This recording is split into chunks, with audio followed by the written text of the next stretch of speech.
नमस्कार, आपण पाहत आहात लोकनाय न्यूज। चंद्रपूर जिल्ह्यातील शेतकऱ्यांसाठी अत्यंत महत्त्वाची आणि चिंताजनक बातमी समोर आली आहे। बहुप्रतीक्षित गोसेखुर्द धरणाचे पाणी काल सकाळी 7 वाजता घोडाझरी कालव्यातून सोडण्यात आले होते। या पाण्यामुळे परिसरातील धान पिकांना मोठा दिलासा मिळणार अशी आशा शेतकऱ्यांनी व्यक्त केली होती। मात्र हा आनंद फार काळ टिकला नाही।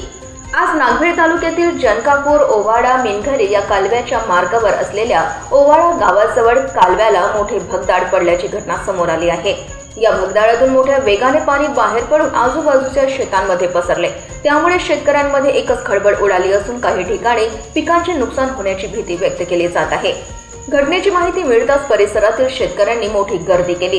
कालव्याच्या दुरुस्तीचे काम तातडीने हाती घेऊन पाण्याची होणारी नासाडी थांबावी, तसेच शेतकऱ्यांचे होणारे नुकसान टाळावे अशी मागणी नागरिकांकडून करण्यात येत आहे।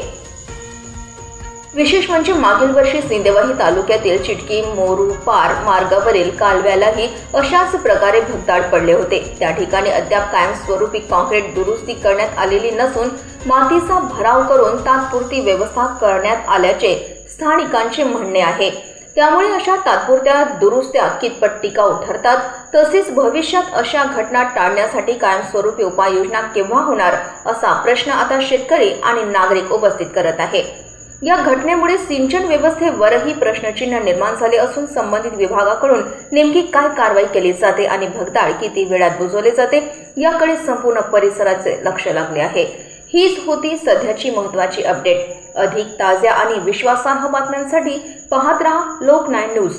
ही संयुक्त बातमी भोजराज नवघडे नागभीड आणि रोशन खानकुरे सिंदेवाही लोकनाय न्यूज।